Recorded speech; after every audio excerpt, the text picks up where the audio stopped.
Não espero que acreditem em tudo o que estou prestes a contar, mas agradeço a atenção de vocês. Pelo que ouvi, pelo que li. É comum pensar que os fantasmas estão presos a um lugar, a um espaço físico específico, ao lugar onde habitavam quando estavam vivos. Outros dizem que é o lugar onde morreram. Acho que quase todos nós já ouvimos alguma vez a história de alguém que se depara com a aparição de um espírito ao se mudar para um novo lugar. Por algum motivo, sempre nos vemos como invasores e esses seres como os habitantes legítimos de um lugar. Além do medo, acho que existe uma certa empatia com os fantasmas, como se, no fundo, quiséssemos acreditar que eles não têm más intenções.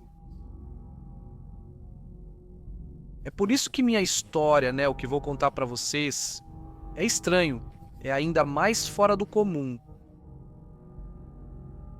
É algo que eu não saberia explicar.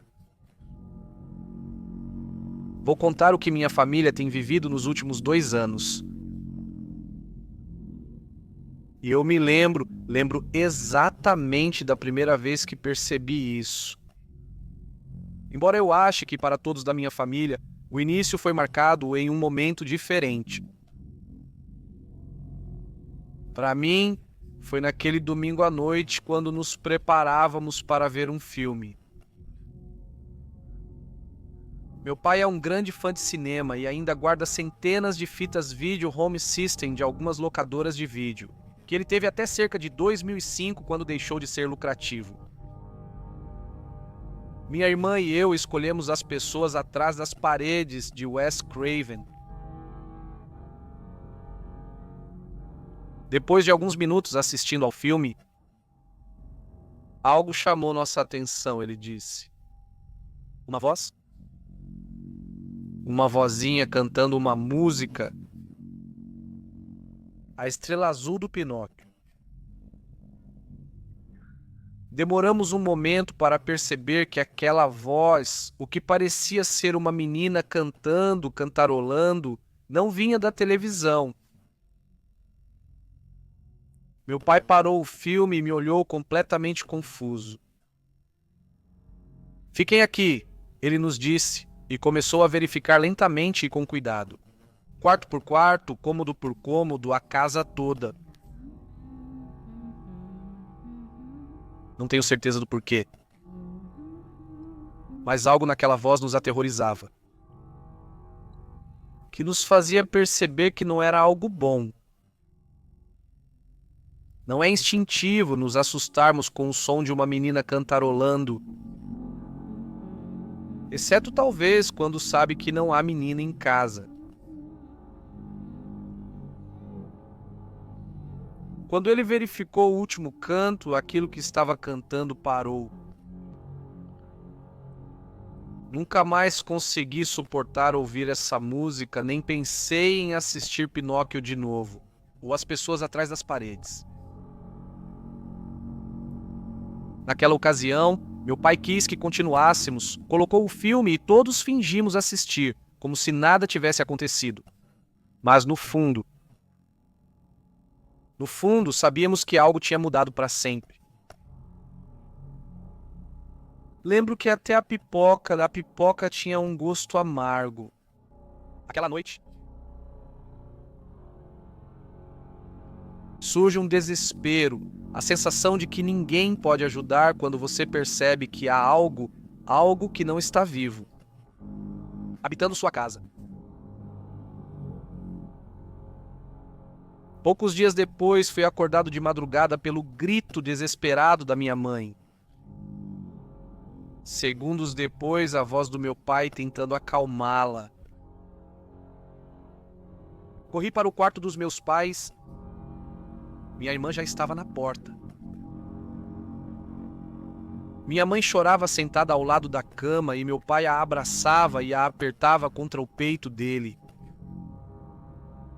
Ele nos disse para irmos para o quarto da vovó e dormirmos juntos lá. Esse quarto estava desabitado desde que a vovó morreu anos atrás, mas todas as coisas dela continuavam intactas. Eles estão bem. O único quarto no segundo andar sem janelas. E foi exatamente por isso que meu pai nos mandou para lá.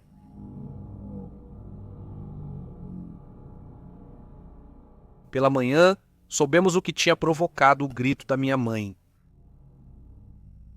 Ela teve um pesadelo. Ela sonhava novamente com aquela primeira noite em que ouvimos o canto da menina. Mas no sonho, minha mãe estava sozinha, procurando por toda a casa. Algo a fazia buscar aquela menina desesperadamente. De repente, um grito dilacerante a assustou, um grito que a atordoava como se viesse de dentro da própria cabeça dela. Um grito abriu os olhos dela, acordando para perceber que era ela mesma quem gritava de verdade. E bem na frente dela, na janela do quarto no segundo andar, o rosto de uma menina sem olhos sorria amplamente, flutuando apenas para observá-la. Meu pai acordou naquele momento. O difícil para ele foi acalmar minha mãe e convencê-la de que não havia nada na janela, quando ele também podia vê-la. Esse ser, essa coisa que eu sei que não é uma menina, apareceu de repente na nossa casa e decidiu morar lá, nos atormentar. Embora eu não possa dizer que antes não acreditássemos em fantasmas, a verdade é que nunca tínhamos experimentado nada parecido com algo sobrenatural. Meus pais começaram a viver permanentemente estressados, além das questões econômicas que preocupavam sobretudo meu pai. Às vezes podíamos estar de bom humor até brincando, até que percebíamos que o sol começava a se pôr, que a noite caía. A menina começava a ficar menos tímida com a gente. A primeira vez que eu a vi foi passando em frente à sala de jantar, indo para a sala, levando meu computador para fazer um trabalho e ligando a televisão como ruído de fundo, um mau hábito que eu tenho. De canto de olho, vi uma mancha branca sobre a mesa como se fosse um animal em cima dela. Parei de repente. Uma risada quase me fez ter um infarto. Não me virei, fiquei paralisado. Mas, de relance, vi algo que parecia uma menina de vestido branco, sentada como se fosse uma gárgula em cima da mesa, como se encolhendo entre os joelhos, esfregando as mãos como se fosse uma mosca e sorrindo. Não sei como, mas posso jurar pela minha vida que ele estava sorrindo. Ele se levantou, subindo na mesa pouco a pouco. Aquela coisa parecendo uma menina se levantou e, tenho certeza, não cabia, pois abaixava a cabeça ao alcançar o teto. Só estávamos eu e minha irmã. Sem saber como ou porquê, só consegui chamar e gritar pela minha mãe. Minha irmã me ouviu e veio correndo, e aquela coisa se desfez no ar. Ou pelo menos foi assim que sentimos.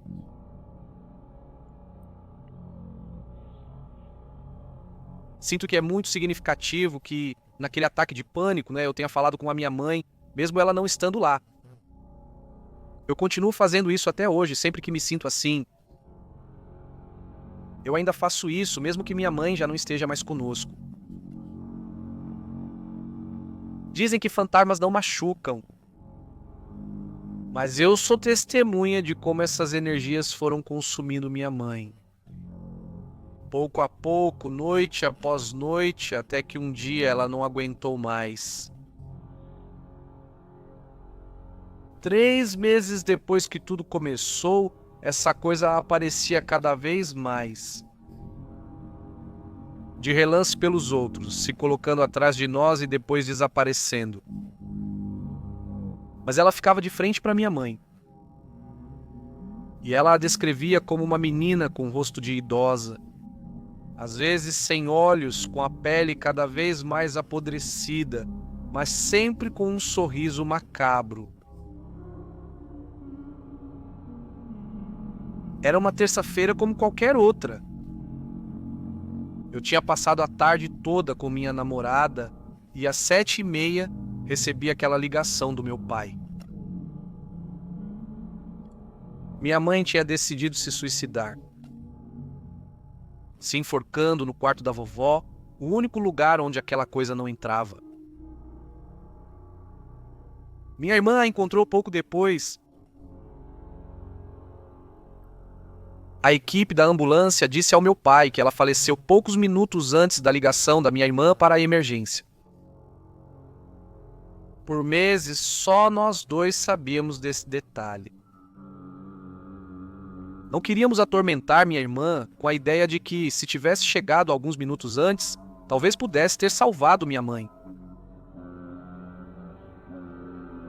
Mas só dissemos. Contamos para ela quando ela nos disse que naquele maldito dia ela demorou mais para entrar, porque ao abrir a porta alguém a empurrava por dentro. E ria. Aquela risadinha de menina. A mesma risada que ouvimos a noite toda. Como se estivesse zombando da gente.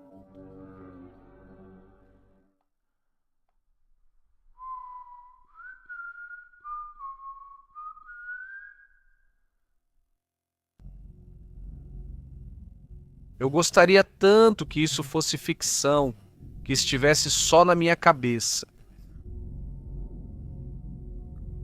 Quando há uma perda assim, quando alguém decide que não aguenta mais, a reação dos parentes distantes, daqueles que estão fora do círculo mais próximo, é pensar que a família teve algo a ver, que a família poderia ter feito algo para impedir. Aconteceu com a gente. De repente, estávamos mais sozinhos do que nunca. A família da minha mãe praticamente deixou de se preocupar com a gente desde o funeral. Minha mãe nunca contou o que ocorria para eles. E sejamos realistas. Pensem por um momento de verdade e respondam com toda sinceridade. Vocês fariam isso? Vocês pediriam ajuda porque tem um espírito atormentando vocês em casa? E nessa solidão, aquela coisa com aparência de menina parecia ficar mais forte. Começou a se parecer agora com a minha irmã, que virou a pessoa favorita dela para perturbar. De alguma forma. E ela chegou a mexer nas coisas da minha irmã. Voltamos de almoçar na casa de uns amigos do meu pai e encontramos o diário da minha irmã aberto. Com cartas e lembranças espalhadas por toda a casa. Com uma das bonecas dela no quarto do meu pai. Coisas que estavam bem guardadas no armário da minha irmã foram tiradas, mexidas e apareceram sujas por toda a casa. Minha irmã chorava desesperada enquanto a ajudávamos a reorganizar tudo. Meu pai foi até o andar de baixo pegar uma vassoura e uma pá para juntar alguns cacos de vidro. E voltou pálido. Ele voltou com o vestido de primeira comunhão da minha irmã nos braços. Na escuridão da sala, disse ter visto o vestido flutuando em pé como se alguém quase invisível o estivesse vestindo. Ao ligar a luz, o vestido já estava no chão. Com um cheiro penetrante, horrível, nojento de putrefação.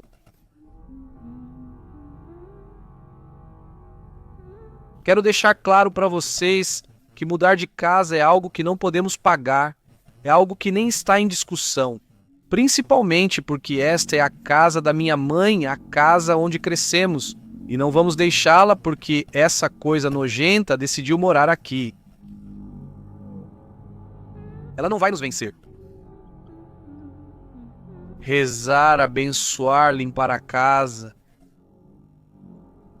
Minha irmã e minha mãe já tinham notado. Quando muito assustadas, começavam a rezar. Essa coisa parecia se divertir com isso. Parecia aproveitar para zombar delas. Apesar de nunca termos pensado que isso fosse resolver alguma coisa. Meu pai conversou com um padre, um muito amigo da família da minha mãe. Ele aceitou vir a contragosto, vir abençoar a casa. Meu pai claramente não explicou o que estava acontecendo. E suponho que o padre pensou que se tratava mais de lidar com a perda de um ente querido e do lugar onde ele decidiu tirar a própria vida. Ele chegou com Dona Carmen, uma senhora idosa que o ajudava na igreja.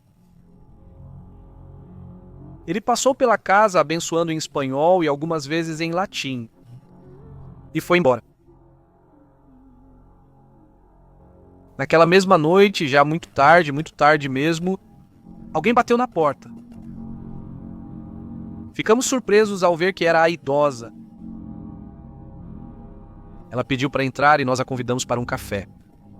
Ela pediu que fôssemos sinceros e que contássemos o que realmente estava acontecendo na casa. E acho que foi a primeira vez que fomos realmente honestos com alguém de fora da família, a primeira vez que fomos honestos sobre isso. Dona Carmen nos inspirou tanta confiança e realmente nos mostrou que acreditava na gente. Que acabamos em lágrimas, contando absolutamente tudo o que tinha acontecido. A menina não parava de rir. Às 3 da manhã, a velhinha foi para casa, recusando a oferta do meu pai de levá-la. Vocês têm que ser fortes e cuidar uns dos outros mais do que nunca, ela nos disse. Na manhã seguinte, ela apareceu com água benta, figuras religiosas e um homem já bem idoso, mas que transmitia uma calma que realmente estávamos precisando. Era um padre aposentado e Dona Carmen já tinha contado a situação para ele. O senhor estava muito preocupado com o fato de essa coisa que habitava na minha casa ter conseguido segurar fisicamente a porta. Naquele momento, minha mãe agonizava. Eu vi coisas demais na minha vida e muitas delas ainda não entendo. Ela nos disse: eu creio em Deus e já vi o diabo. Há muitos seres entre nós que vieram fugindo do inferno. Ele ficou o dia todo. Nós saímos grande parte da tarde e voltamos à noite. Ele ainda estava em casa, já muito cansado, e nos disse que a essa altura já lhe faltavam forças para encará-lo. Ainda será assim. Mesmo assim, ele prometeu voltar todo mês para abençoá-la, para tentar livrá-la dessas forças, dessas coisas, quantas vezes fosse necessário. E se 3 dias ficamos em paz, 3 dias até que os outros chegaram. Tentamos sair sempre que dava. Visitávamos até amigos do meu pai que não víamos há anos, alguns com quem ele nem se dava tão bem. E em uma dessas visitas, meu pai recebeu uma ligação. Era uma vizinha. Algo estava acontecendo na casa.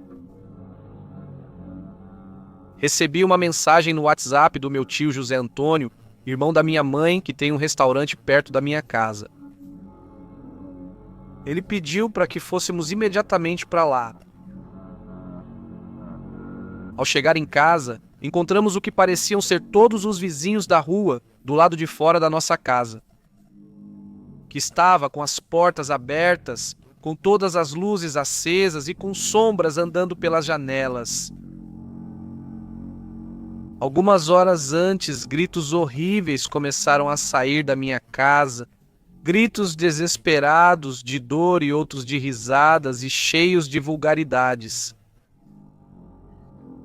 Os vizinhos saíram de suas casas para se aproximar, mas ninguém se atrevia a entrar. Alguém chamou a polícia.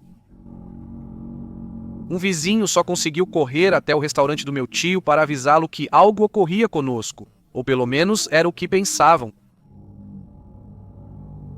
Ele, ao chegar e ouvir os gritos, quebrou uma das janelas, sem hesitar, e entrou.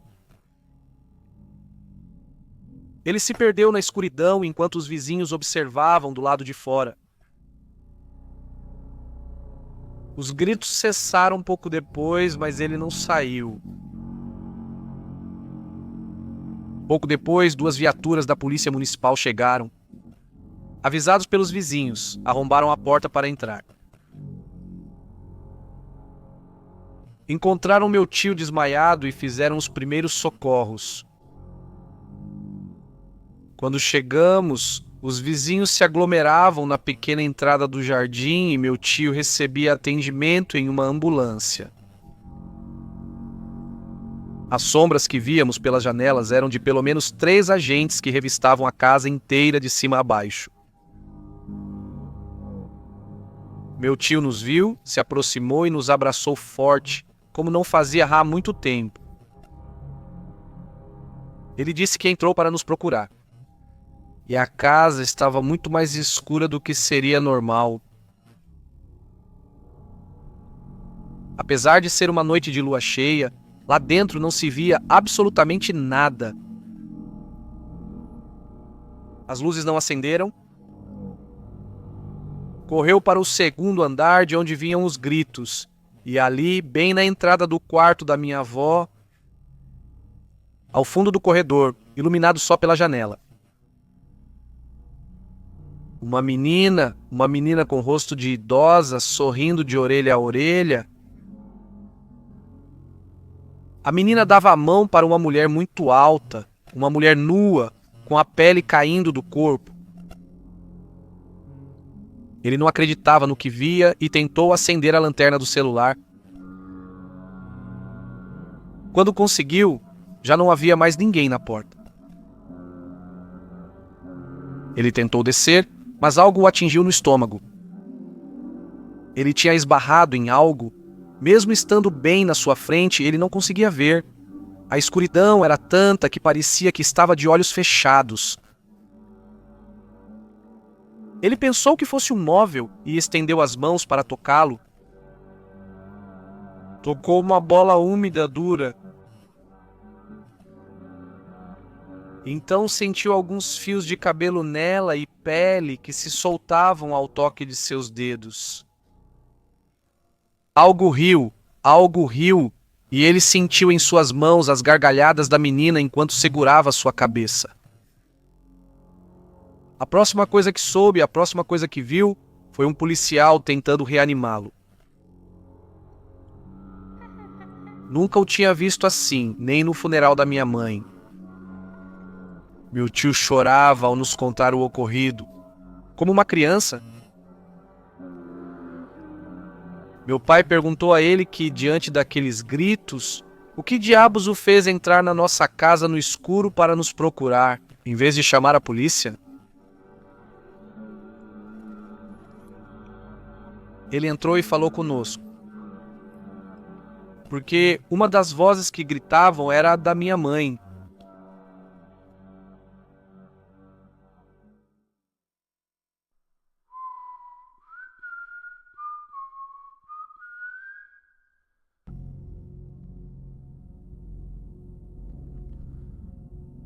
Eu não vi os vídeos onde meu irmão conta a nossa história. Ele não errou ao fazer isso, pois me perguntou antes de contatá-los. Simplesmente não consigo, não me culpem, também não fiquem tristes. É simplesmente algo que não quero reviver. Não, desse jeito. Desculpe se não quiser falar sobre isso. Da morte da minha mãe, do ocorrido naquele dia. Não sei se algum dia estarei pronto para fazer isso novamente. Detesto estar nesta casa tanto quanto detesto aqueles que vieram até ela para mudar nossas vidas. A casa onde estão todas as nossas lembranças, onde me lembro da minha mãe, da vovó, onde cresci. A mesma casa que agora. Os vizinhos evitam onde as pessoas atravessam a rua para não passar na frente dela. Ninguém mais nos visita. Ninguém gosta de estar em uma casa onde se ouvem passos, onde há uma voz que ri de você se por algum motivo você se encontra sozinho, em algum momento. No banheiro de baixo, onde as visitas entravam, ouve-se permanentemente a respiração de uma mulher. Desde o ocorrido com meu tio, quando a polícia veio, alguns vizinhos pararam de falar com a gente. E eu entendo eles. Eu teria feito o mesmo. Toda vez que volto da escola e passo pelo restaurante do meu tio, me pergunto se já tem alguém em casa. Se eu disser que não, ele não me deixa morar só. Ele prepara algo para eu comer até meu irmão, meu pai ou minha prima chegarem para me fazer companhia. E minha prima, um amigo do meu irmão, só a namorada dele, Dona Carmen e o padre Max, ainda tem coragem de entrar na minha casa. Ao padre? Contei a ele o que aconteceu no meu quarto desde a primeira vez que ele veio. Nessa ocasião, pelo que entendi, ele se dedicou a trabalhar e a orar por toda a casa. Mas quando ele voltou, se concentrou no meu quarto. Rezou bastante e ficou muito tempo lá. Em certo momento, ele até chamou Dona Carmen para entrar também. E foi que, alguns minutos depois de começar o ritual, algo começou a incomodá-lo. Segundo me contou Dona Carmen, enquanto o padre rezava de joelhos ao lado da janela, ouviu-se algo caindo no telhado. Ele continuou acostumado a ouvir até coisas piores na casa, mas seja lá o que tivesse caído, começou a se arrastar. Parecia que algo estava se arrastando pelo telhado. Até chegar ao canto do quarto, em cima do meu armário, o oposto de onde ele estava, ele ouviu a porta se abrindo lentamente. Sem parar sua oração, ele se virou, mas não conseguia ver nada. Apesar de sentir no peito um olhar que o perfurava vindo da escuridão do armário. Não sei se meu irmão mencionou, mas aqui você sente isso.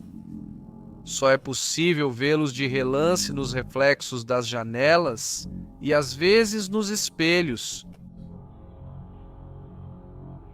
Só o meu tio que você já vê. E minha mãe os viu se materializarem de frente. O pai, sabendo disso, pegou meu espelho vertical e o colocou no canto do quarto, bem de frente para a porta do armário, e continuou sua oração. De frente para ele. Para observar o que ocorria. Na escuridão, começava a se formar uma figura, como se estivesse se aproximando, se preparando para sair.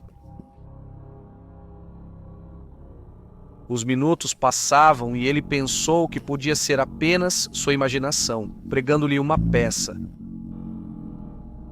Então ele ficou em frente à janela, abriu-a para fora alguns centímetros, o suficiente para que refletisse diretamente na porta do armário. Apenas a posicionou. Viu sair de lá uma mulher enorme, gorda, de cabelo grisalho e desgrenhado, andando tão rápido que ele nem conseguiu ver direito seu rosto. Foi quando ele falou com Dona Carmen. Ela foi quem nos contou tudo o que o padre viu. Para mim, ele só disse que era melhor eu ir dormir no quarto da minha avó.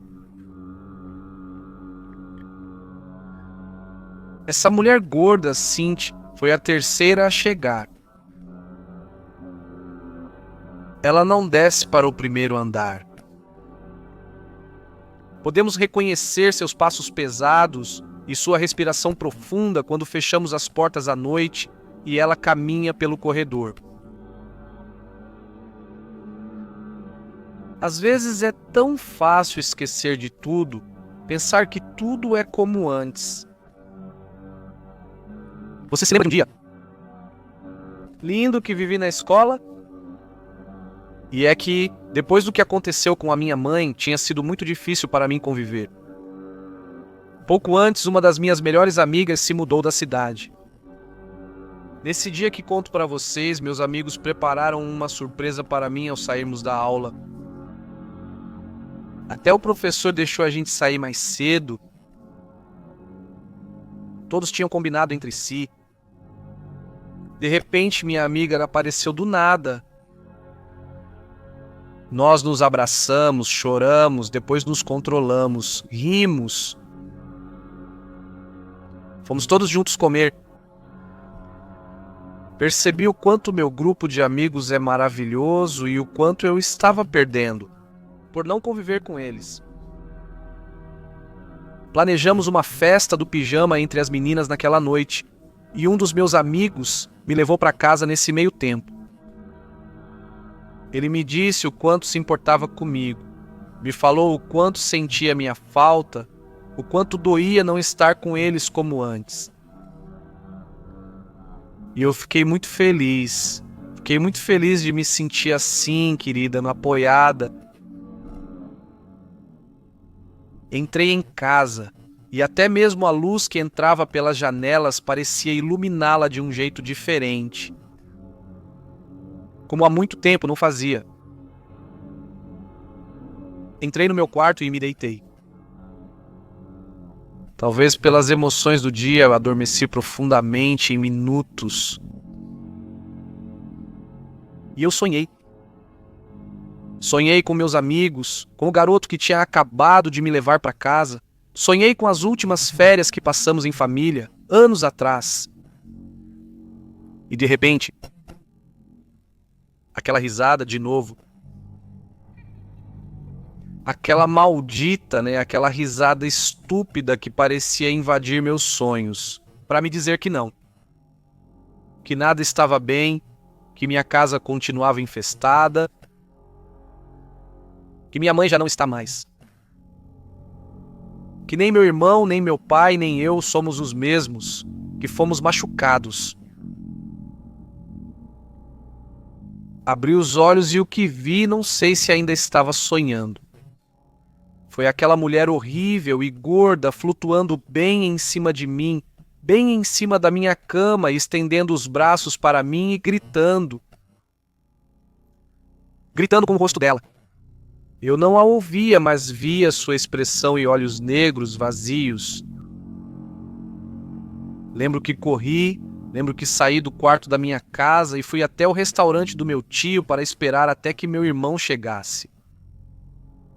Minha prima chegou lá antes e ela me acompanhou de volta para casa.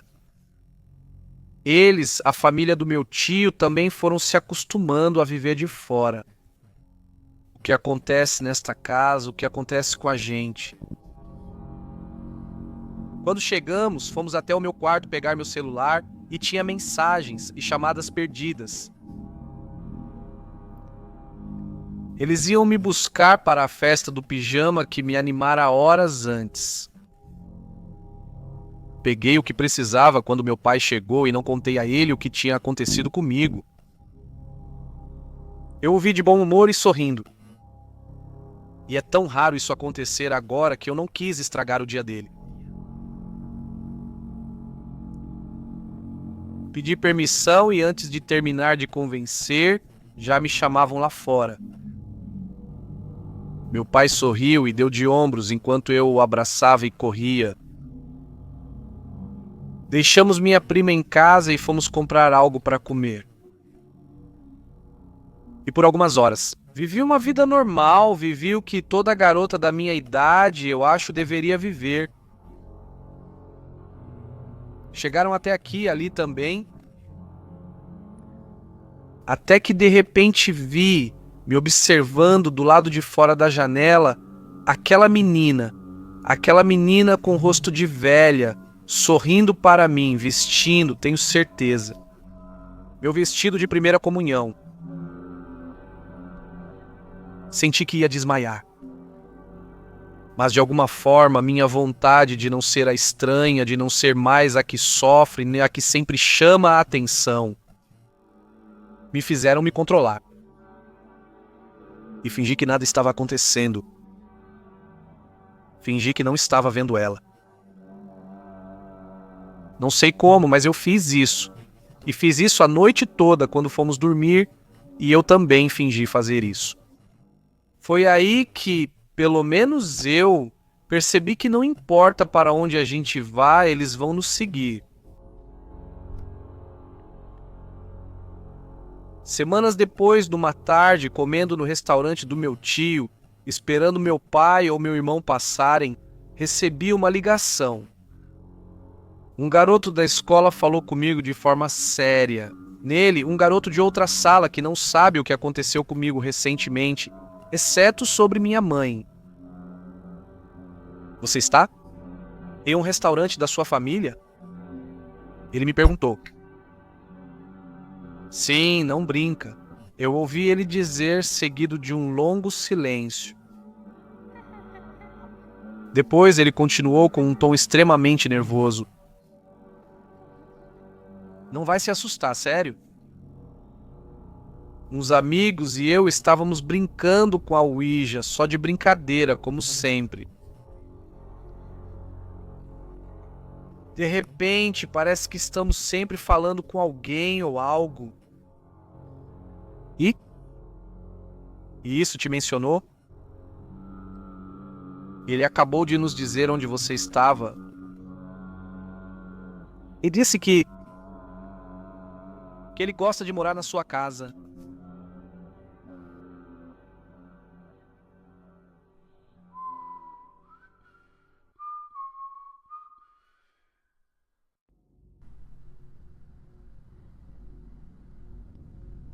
Quero escrever isso como uma forma de despedida, como uma forma de agradecimento a todos que se preocuparam conosco, aqueles que pediram nossos e-mails para nos enviar seus conselhos.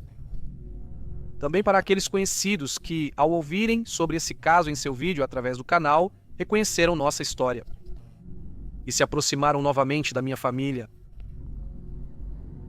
E sim, é como uma despedida, porque apesar das demonstrações de apoio, de saber que já não estamos mais sozinhos contra isso, nada melhorou desde que contamos. Pelo contrário. Já contamos 12 seres diferentes na casa, 5 deles apareceram depois da publicação da nossa história no canal dele. Não gostaria de pensar que isso é consequência disso, já que nem sequer ouvimos os vídeos dele aqui em casa, só as ligações telefônicas que tivemos com vocês. Há poucas semanas após sua última ligação, tivemos uma noite bastante tranquila, na verdade até demais. Por momentos parecia como antes de tudo isso começar. Conversamos todos aqui e lembramos da minha mãe. Não houve passos, não houve risadas vindo de um quarto vazio, não houve respirações saindo da escuridão, nada. Alguém bateu na porta do meu quarto e me acordou depois das 2 da manhã. Era minha irmã pedindo ajuda. Algo tinha acontecido com meu pai. Eu pulei da cama e encontrei meu pai caído no final das escadas. Pensei que ele estava inconsciente, era assim que parecia, mas não. Ele só não conseguia se mexer. Chamamos a ambulância, que chegou poucos minutos depois.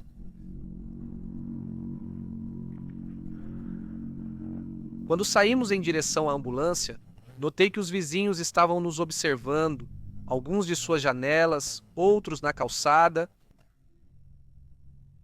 mas nenhum deles se aproximou para nos perguntar o que estava acontecendo. Talvez seja imaginação minha, mas senti o medo, a incerteza em seus olhares.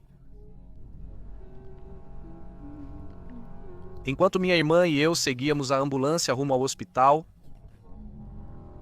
eu ia me lembrando do que meu pai conseguiu nos explicar em meio à dor que sentia. Ele ainda estava revisando coisas do trabalho depois de ter ficado conversando conosco até tarde. Ele estava indo para a cozinha deixar sua xícara de café. E quando ele ia descer as escadas, ouviu um "ei" atrás dele. E ele disse que parecia a minha voz. Ele não viu nada na escuridão. Desceu um degrau e sentiu duas mãos que o empurraram com força para baixo. E ele caiu de um jeito muito ruim. O barulho acordou minha irmã, que ao vê-lo pediu minha ajuda. E esse foi o ponto de partida. Para que essas coisas, as que chegaram, possam nos tocar, possam nos influenciar fisicamente. E todos nós temos medo. Já medo demais.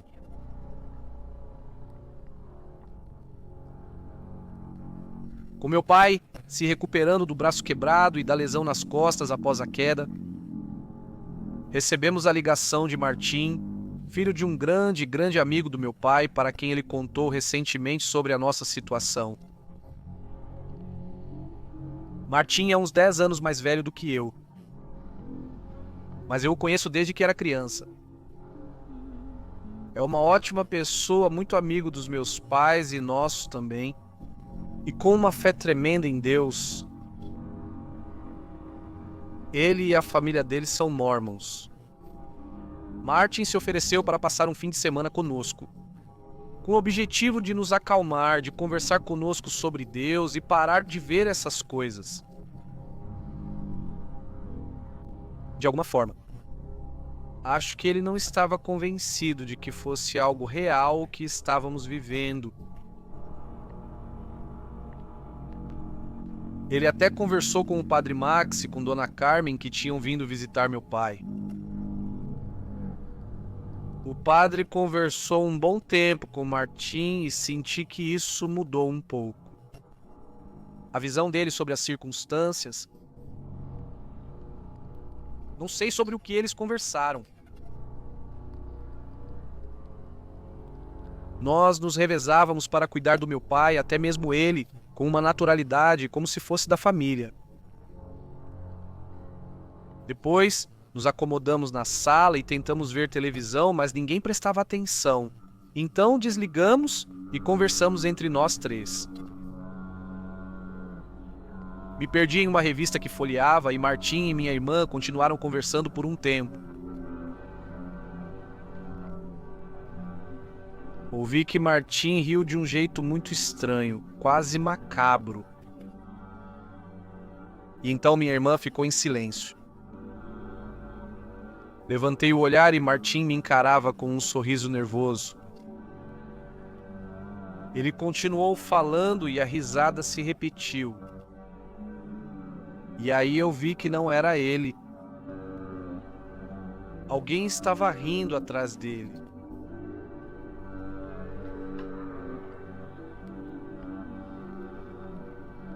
Minha irmã e eu nos levantamos e pedimos para ele vir com a gente, mas ele se recusava. Ele queria ficar ali sentado como se nada acontecesse. Mas finalmente conseguimos convencê-lo, embora ele ainda estivesse tentando acreditar no que tinha acabado de acontecer com ele. Tomamos café? Minha irmã se despediu para ir ao quarto, mas antes passou no do meu pai para ver se ele precisava de algo.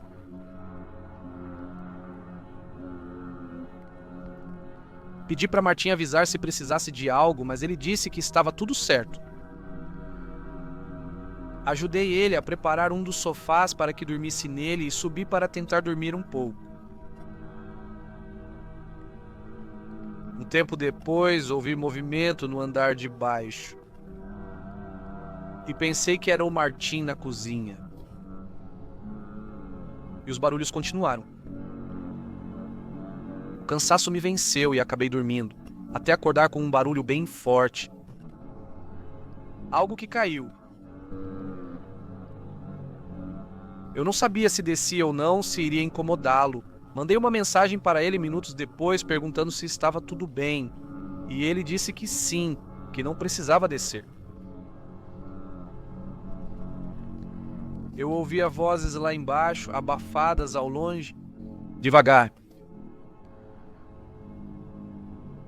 Pensei em ir ver o que estava acontecendo, mas...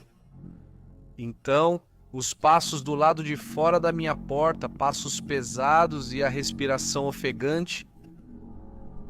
Isso me fez saber que a mulher gorda estava lá fora. Então eu aguentei. Aguentei e dormi um pouco depois. De manhã, Martina estava conversando com meu pai. Ela parecia exausta, como se não dormisse há dias. Sem me dizer muita coisa, ela foi embora. Mas depois eu soube o que aconteceu com ela. Quando ela tentou dormir na sala, ouviu uma respiração vindo do banheiro de visitas. Isso é comum para nós, mas ele claramente não sabia nem estava acostumado. Sem acender as luzes, ele se levantou e se aproximou do banheiro, fechou a porta. Quando ele estava prestes a voltar para o sofá, na escuridão, ele viu uma silhueta atrás dele. Atrás do sofá onde ele dormia. Cuidadosamente, ele foi até a mesa de centro pegar o celular. Acendeu o abajur e devagar verificou atrás dos sofás. Não havia sinal de ninguém.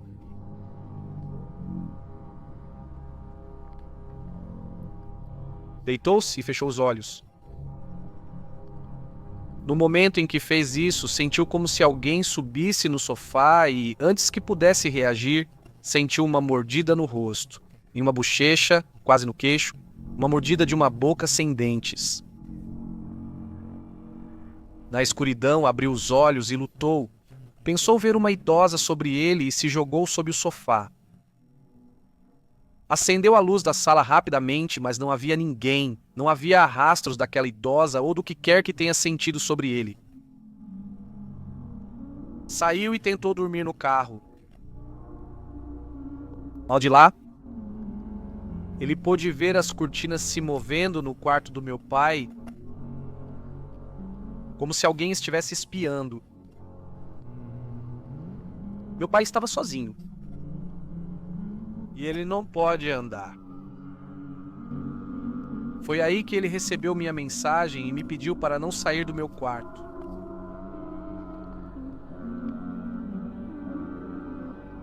Sinto informar que é assim.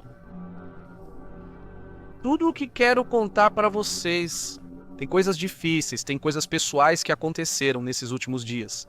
Mas principalmente com a minha irmã, com o meu pai, quero evitar de alguma forma que pessoas, desconhecidos na internet, que provavelmente nunca passaram por situações como essa, os acusem de mentirosos. E não me arrependo nem um pouco de ter compartilhado isso com vocês. Como eu disse, Isso nos ajudou, tem pessoas que se aproximaram. Mas depois de ver certas reações, é algo que eu não recomendaria. Às vezes, nem mesmo na própria família acreditam em você e te chamam de louco. Imagine quando você decide tornar isso público. E não estou me referindo àquela minoria de comentários que receberam no canal deles, mas sim ao que as pessoas dizem. Amigos de amigos que compartilharam nossa história em seus murais, apontando que nos conhecem. E é muito triste ver a reação das pessoas que não acreditam nesse tipo de coisa. Nós desistimos e vamos mudar de casa assim que possível. No meio do mês que vem, Padre Max vai abençoar lá. E espero que possamos ficar tranquilos um mês, uma semana, um dia, descansar uma noite como antes. É tudo o que eu peço. Eu conto pra vocês se acontecer alguma coisa, mas espero que não. Espero não voltar a escrever pra vocês, espero não ter que contar muitas das coisas que ficaram pendentes. Mas saibam que, se não ouvirem mais falar de nós, é porque tivemos nosso final feliz. Muito obrigado de coração por terem ouvido. Obrigado a todos que se preocuparam conosco, aos que nos dedicaram uma oração ou um conselho. De verdade, obrigado por tudo.